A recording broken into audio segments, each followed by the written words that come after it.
What's up, everyone? Welcome into another edition of our NBA DFS DraftKings Picks videos. This one is for Friday, January 7th. I'm your host, Justin Bales, joined by Spike. How are you doing tonight? I'm doing good, man. Thanks for asking. We have a nicer 9-game slate. We're coming off of a 4-gamer last night that actually, when I consistently broke it down myself, as I continued to do that, one of my least favorite slates on literally the entire season. Hated it. Nothing about it was really great. I didn't like really anything. 9-game slate. Going to end up being very chalky, don't you think? We have a lot of COVID issues. We have a lot of teams that barely have any players. So assuming it turns out very chalky, but it's still actually a relatively good slate. But how do you feel about this one? Yeah, I mean, like you said, there's a lot of easy value to put in, and it's not really a secret. But I think there's definitely a couple spots where you can get different and get off that chalk. So I'm eager to dive into it. Yeah, no, I completely agree. Before we get into everything, if you enjoy this video, go ahead and give us a thumbs up, subscribe to the channel, drop any comments you have below. We will not be going over every single player we like, and obviously news changes throughout the day. These are recorded the night before. So go ahead and drop any questions, comments you have below, and we will be in there throughout the day to answer them. You can also find all of our content at dfskarma.com. Our sister site, betkarma.com, is where you can get all of our betting information. Core Plays package, which also can be found at dfskarma.com, comes with our core plays along with the premium content that we have that is locked, our premium Discord, and our projections. If you guys wanted to see the projections, I will quickly pull them up. These are obviously from last night. We have Jordan Poole as our number one karma value. Essentially, that tells you more or less point per dollar, who's the best for their price tag, along with Chris Paul below him, then Marcus Morris. So for the people that have been watching these podcasts and every single night, it's Dwayne Washington and Kiefer Sykes, who obviously are very cheap options. No, the top plays aren't always specifically the salary relief plays. We have Ja Morant in the top 5 here. All of them coming in with quite a bit of ownership. As you see, you can tell from the color-coded red, high ownership, greener. We can go down here and get really low green as the lower ownership. But you have campaign up there as well. So it's not just really projecting all of the super high owned players. Keep in mind, this was a 4-game slate. So on an 11-game slate, even the top play like Jordan Poole wouldn't be quite as owned as he's projected for this type of slate. But on top of the ownership projections and karma value, we have projected points, floor, ceiling, pace boost, usage, assist rates, all the good stuff, and then the obvious stuff such as the team, the position, along with the salary. If you scroll up a little bit, you can use the position tabs here to filter by position as well. A lot of great stuff here with the projections that I know Sam is working very hard on. That comes with our core plays package. If you look up here, right there's the pricing tab. You can go there, find our MVP package, any specific sport that you want. We have props, all of the good stuff. You can find all of that there. But I believe it's time to get into tonight's slate, 9-gamer, a lot of injury news. So I'll just start breaking it down. I mean, there's a ton to go on, and we're starting with the San Antonio Spurs, who are dealing with a lot. Zach Collins, Devin Vassell, Keldon Johnson, Derek White, Doug McDermott, and Thad Young all ruled out. Lonnie Walker and Devontae Kakak, both questionable. Tyrese Maxey, Paul Reed, Shake Milton, Jaden Springer, all ruled out for Philadelphia. Danny Green and Isaiah Joe, both questionable.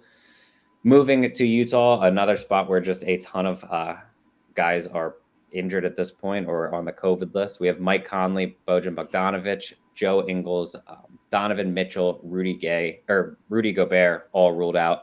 Rudy Gay, Royce O'Neal, Hassan Whiteside, and Jordan Clarkson, all questionable. Yuta Watanabe is out for Toronto. Drew Holiday, Pat Connaughton, Grayson Allen, George Hill, all out for Milwaukee. Giannis Antetokounmpo is probable. On the other side, you have Kyrie Irving and Joe Harris, both out for Brooklyn. Isaiah Roby is the real guy of note. I guess you could add Derek Favors for Oklahoma City. Lou Dort is now off the injury report, so we're good to go on that end. For Washington, you have Rui Hachimura, Tremont Waters, Anthony Gill, Thomas Bryant, Brad Wanamaker, all out once again.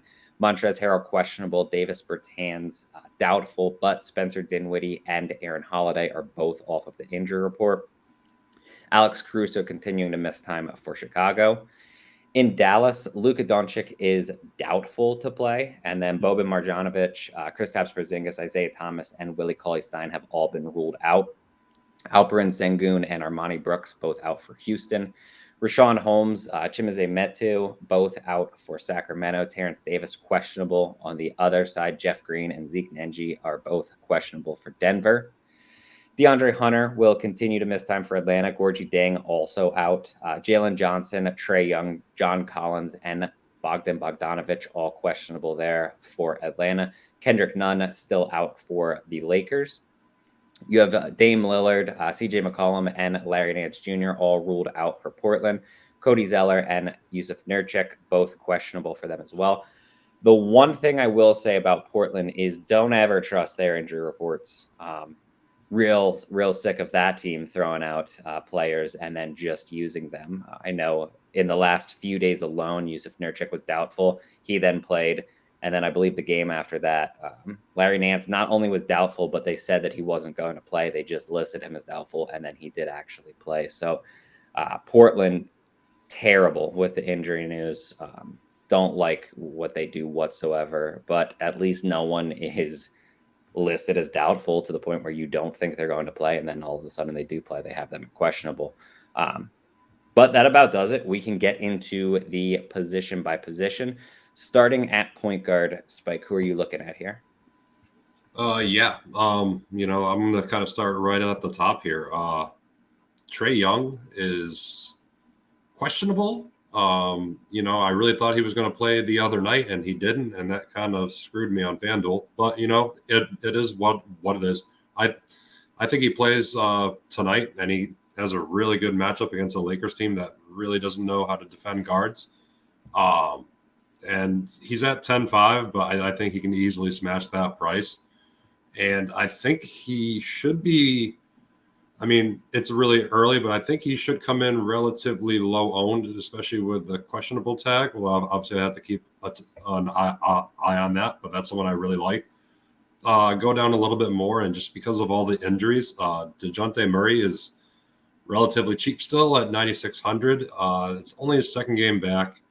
He was on a minute limit, quote unquote, his last game, and I think he still dropped, 50 fantasy points, I think?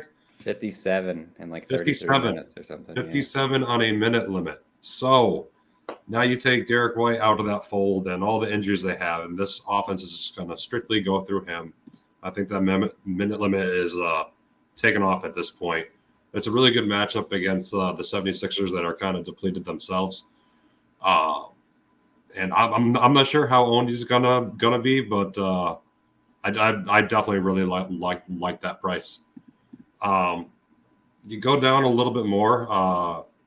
Fred VanVleet is at 9,600 against the Jazz, who are just, as you said, completely filled with injuries, and I think that takes most of their good defense away. So you could definitely interest me in tournament play for Fred VanVleet. A little bit of bias because I'm a Raptors fan, but it's still a pretty good play.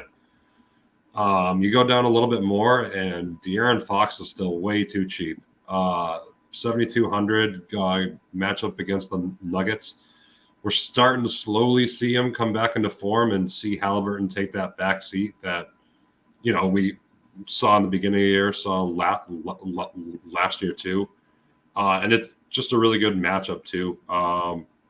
And when De'Aaron Fox is someone that can easily put up 60 fantasy points in a night, I don't think a lot of people are going to be on him just because he hasn't done it in a while. And hopefully I'm right there. Go down a little bit more with the Luka news. Jalen Brunson's at 7K against Houston. That's just really enticing with no Luka. We know that usage goes right to him, and I'm almost 100% positive Kristaps is already ruled out too. Mm-hmm. So that just makes that play even more elite. And Houston just doesn't know how to guard anyone.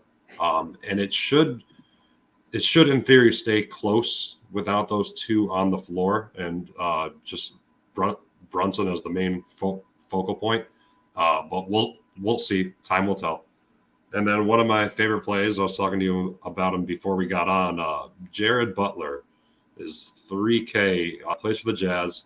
I watched this guy a lot in the preseason. He's got a lot of raw talent. I don't think he's going to start, but he should see at least 15 to 20 minutes, in my opinion. And at the stone minimum 3K, he doesn't really need a lot to pay that off. Yeah, I risky call with Butler there. I like Jared Butler. He was really good at Baylor. Problem is, I don't know how much he plays if some of the guys that are questionable do play. If like Jordan Clarkson's ruled out and everything, they could just throw in Jared Butler. That would be fantastic. Would become a really chalky play. If there's any hint of him playing, 25 minutes, probably a very, very chalky play on this slate. But point guard's really loaded. You talked about a lot of guys. The two that are completely mispriced, you already talked about, De'Aaron Fox and Jalen Brunson. Both should be well over 8,000. We actually just had Brunson without Luka or Kristaps in the lineup, and he got up to, I believe, 8,500. Now they're without both of them tonight, most likely. And he's down to 7K against Houston. So way too cheap of a price tag. De'Aaron Fox, I agree. He's finally back to kind of taking over the offense. He's actually still playing quite a bit of shooting guard instead of point guard with Burton on the court. I just don't personally care because he's scoring so well and everything. Other guys that I do think you can use, Anthony Simons is 6,200, and that price tag is actually pretty high, but with no CJ McCollum and no Damian Lillard, he's played 38 and 39 minutes in his last two, and he's scored 61 and 46, both easily just destroying his price tag. Kind of a weird spot because I don't necessarily want to pay that much for Anthony Simons, but I'm not overly worried. Realistically, on the other side of that game, too, you have Darius Garland, who's 9,300, and that price tag doesn't really hit his true ceiling. So I think he's a fine GPP play. But if I'm saving a bit of salary, I think 4,500, Monte Morris has to be the guy.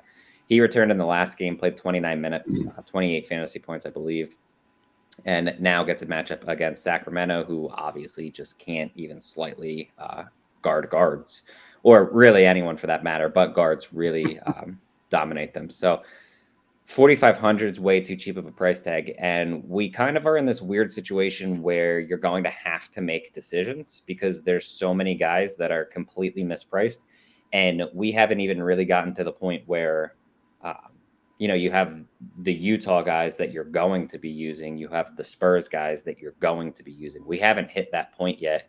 And still we have like 3 or 4 guys that are just grossly mispriced. So a lot of decisions that are going to be needed to be made.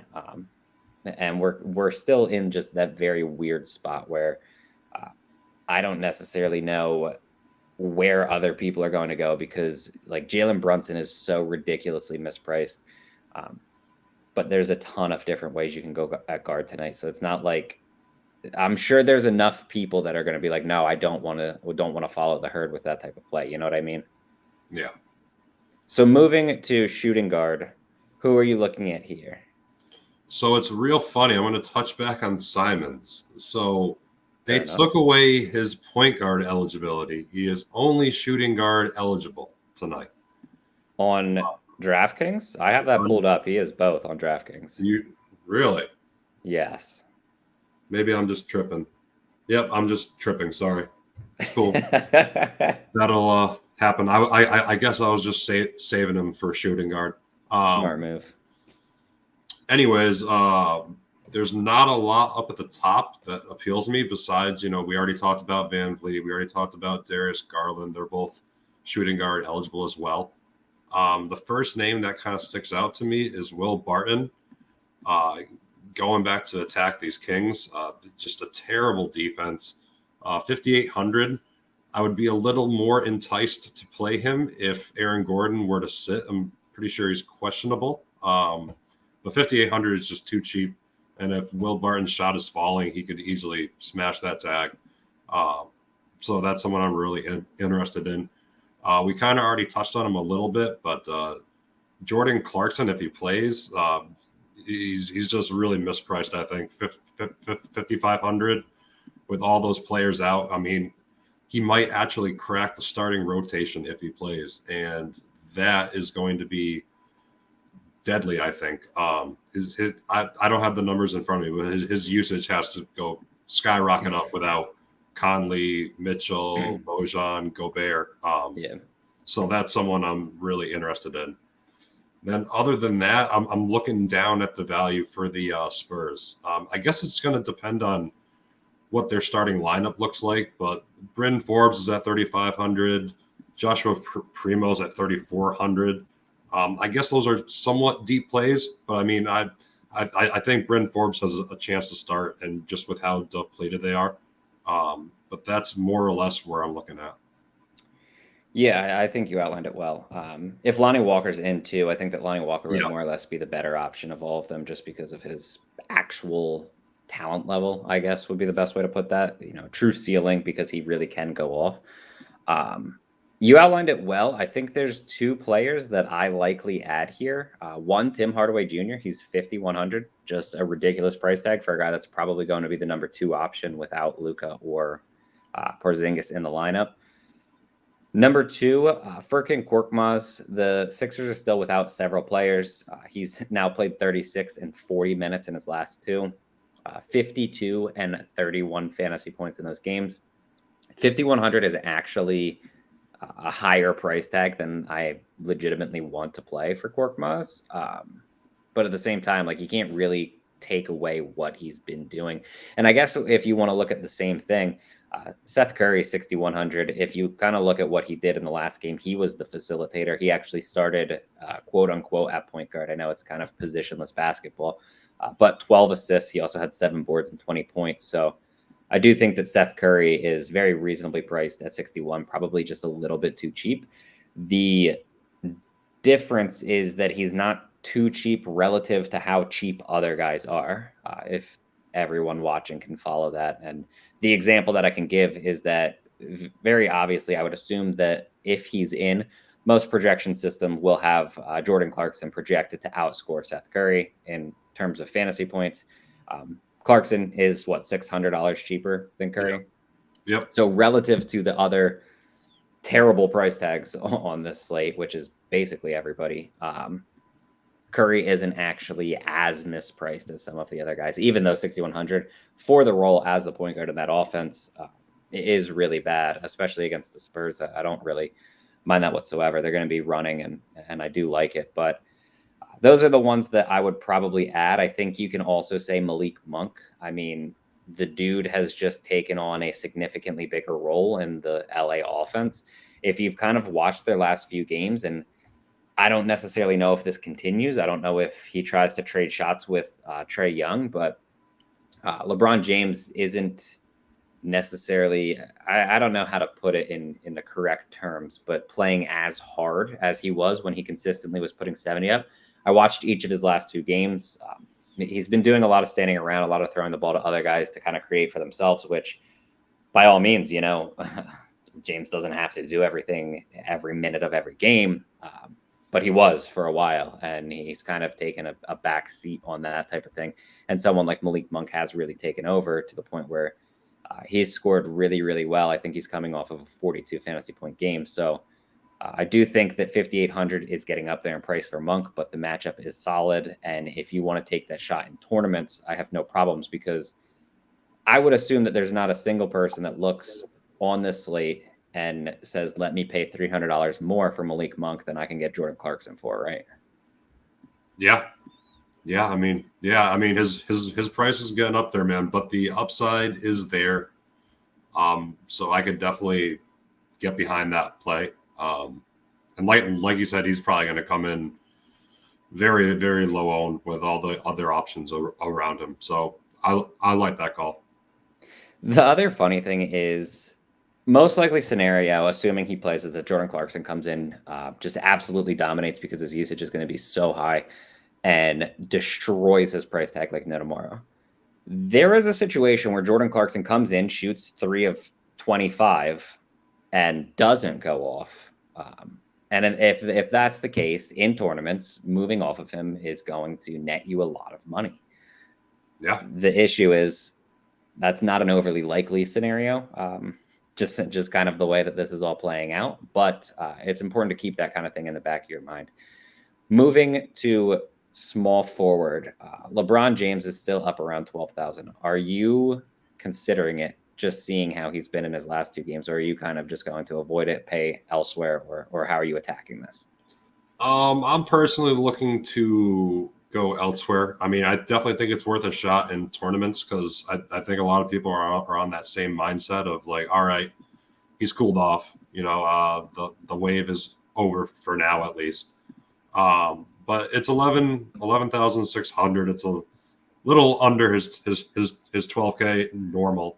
It's a pretty good matchup too, and I could see a situation where it's just him and Trey kind of going back and forth. But I personally am going to be spending up elsewhere, I think. For me, it kind of this is just an ugly position today. For me, it kind of starts at Ken Middleton at 7,900. Drew Holiday's out; they're still missing a lot of their guards. Just seems like a really smart, good play.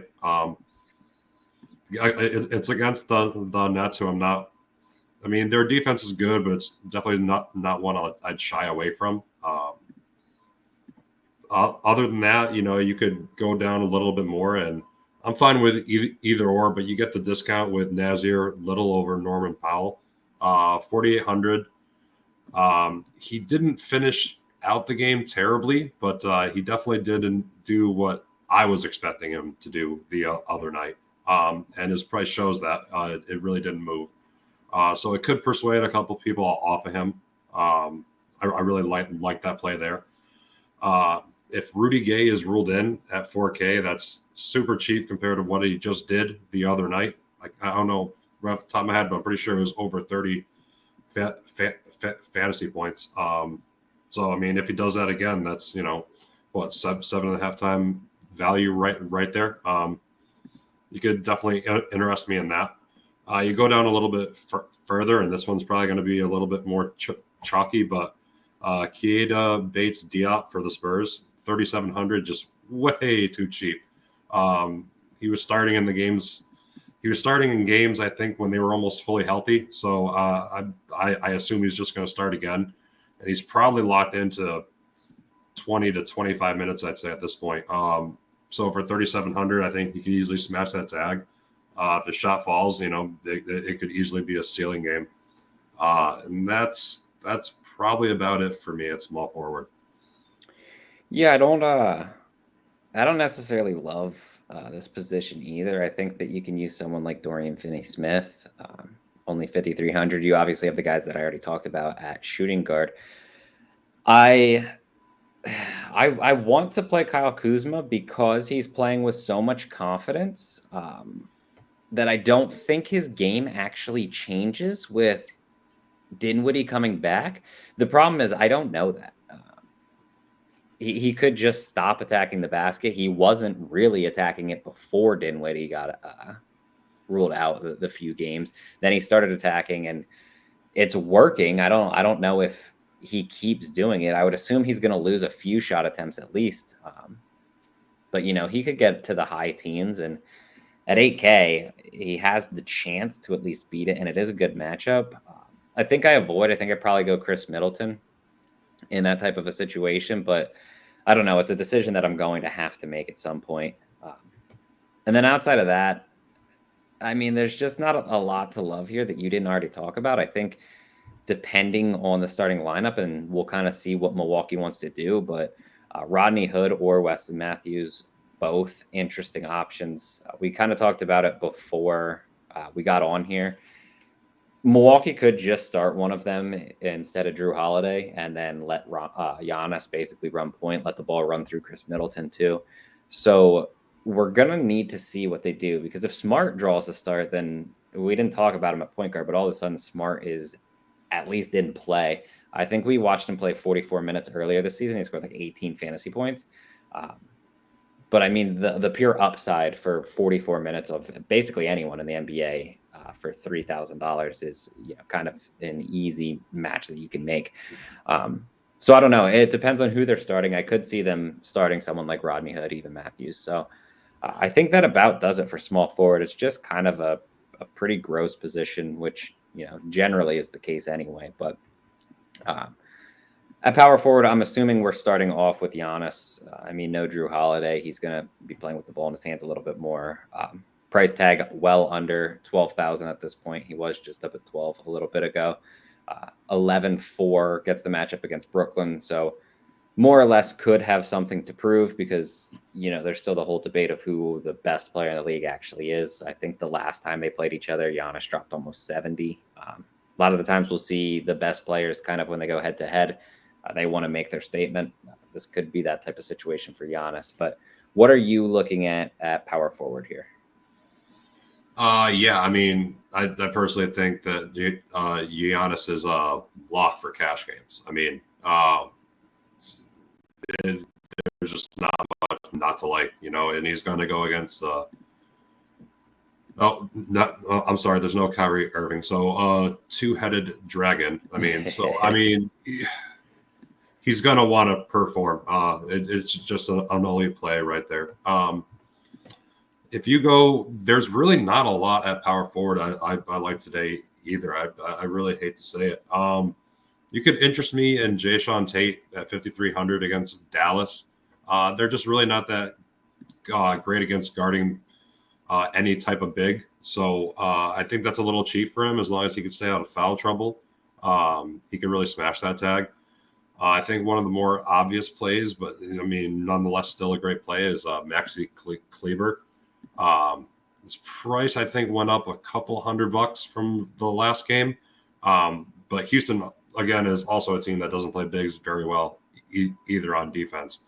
And if Maxi's 3-shot is falling, could easily smash that tag. And that's someone else I'm really interested in.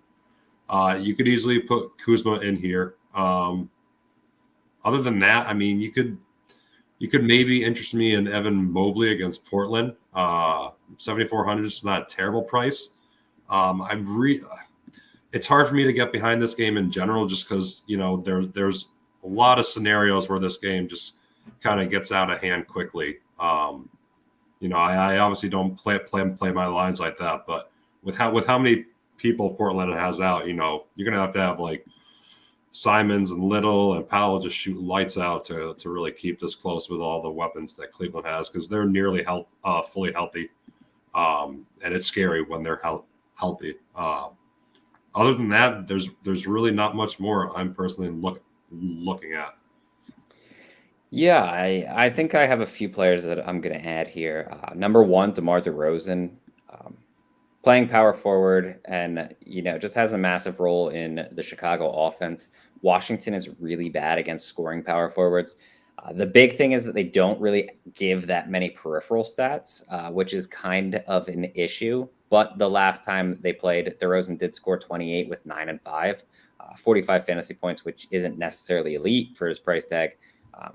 But you're not really going to be overly mad at it either. So I do think that he's in play. Tobias Harris also taking on a larger role with a bunch of players out for Philly. I used him in his last game. I still like him against San Antonio. I think this is just a really good game environment for Philly. So I have no problems with Tobias Harris there. As you keep going down more, I think you outlined quite a few people that do make sense. I'd add at 5,000 Jordan Nora. I would assume that he gets the biggest role, essentially, with Drew Holiday out, and Giannis is going to be handling the ball quite a bit. But he played 40 minutes in the last game. Usually he's a guy that benefits specifically from Giannis going out. So I don't necessarily know if he comes with the same upside, because obviously there's so much usage to kind of take over when Giannis isn't in the game. But Nora does come with quite a bit of upside, just because, one, plenty of scoring potential, but he can add peripheral stats as well. So I do think that he's a very solid option. And then I guess two more cheap ones that you can look at. One, Georges Niang, 29 minutes in the Sixers' last game. Could see quite a few minutes, specifically if Danny Green is actually ruled out. And we've already seen him drop, a ton of fantasy points when he gets around 30 minutes already. Doubt that would happen with more or less the focal points. Essentially, that means Tobias Harris, Joel Embiid, and Seth Curry all playing. Those are more or less the focal points of the offense that are going to run it. But, if his shot's falling, he could perform very well. And then if John Collins is out, the God himself, I did say that I love him. He's going to be very good one day. Onyeka Okongwu makes a lot of sense. 22 minutes in his last game. He scored 23 fantasy points. Only 3 games ago, he played 34 minutes, dropped 35 fantasy points. That's not going to happen again, I don't think. But he could get 20 to 25 minutes, and he's only 3,400. So plenty of fantasy points available there. And depending on what could potentially happen, he's a versatile player. So they could use him actually to guard LeBron James.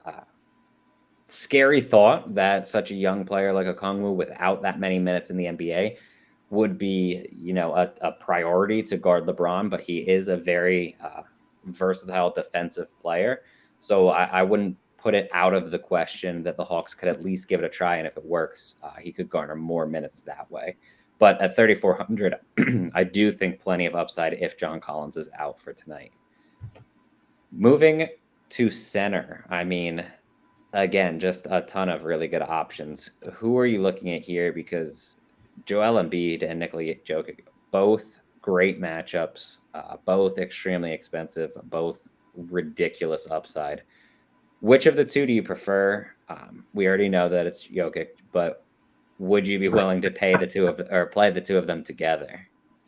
Now, that is an interesting concept right now, right there. Definitely going to be able to fit them in as long as you pick the right value guys. And that is very interesting. I think one slate this year that Joker was in, I faded him. And I don't think it absolutely burned me, but I just don't ever fade this guy. He's just a work of art. I really hate to be like all over him like that, but if you watch this dude play, it's just ridiculous. 12K, yeah, we've seen him there before, but this is such a elite matchup. It's wild.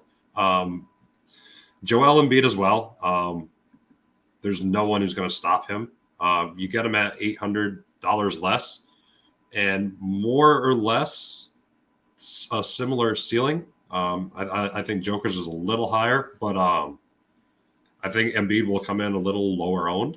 But playing them together, that is interesting indeed. I really like that. If you go down a little bit more, Nikolai Vucevic is only 9,100 against the Wizards. It's about where he should be priced, I think. But yeah, they're just not good at bigs either. So him or DeMar, I don't mind either one of them. You go down a little bit more, and this dude is still underpriced. Christian Wood is 7,100 going against a Kristaps Porzingis Dallas team. I think he was what was he 6,100 the other 62 night? the other night. 62. Yeah. So he got a $900 price bump. It's still way too cheap. I really like this matchup here, and he seems to have gotten over whatever controversy he was with his assistant coach, and yeah, I just really like that play. You can go down a little bit more. Bobby Portis is 6,500. I don't think you're going to see him foul like that again for a while. I don't know, more weird things can happen, but 6,500 is still too cheap for him, especially without Drew Holiday in the mix. It's just a little extra usage that goes his way. That's something interesting as well. And then I guess you could interest me in Udoka Azubuike for the Jazz as well. He was on a minute limit the last game. Still didn't do too bad. I think if he had full run, he could definitely smash a 3,300 price tag. And I really don't see too many people stopping him on Toronto.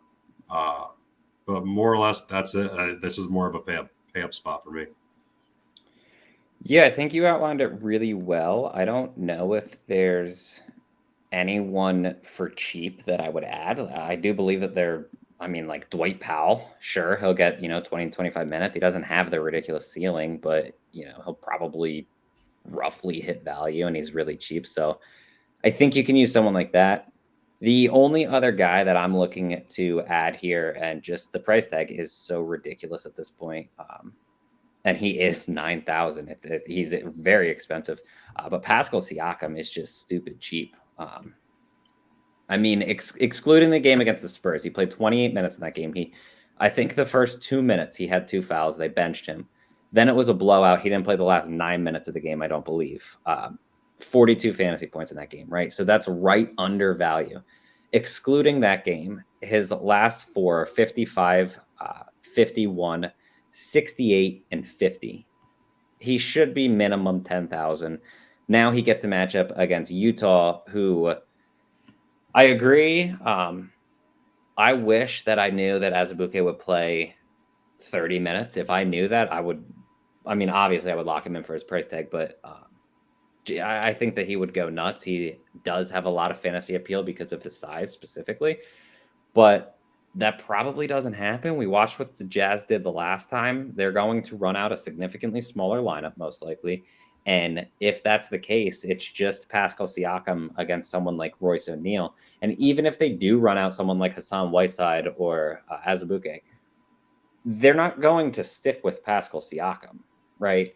He can just play around the 3-point line. If they want to come out, he'll blow by him and end of discussion. Like, I don't know. Pascal Siakam is one of probably my favorite plays on this entire slate. And the big thing is he's going to go overlooked, I would guess, because 1, Toronto's healthy now.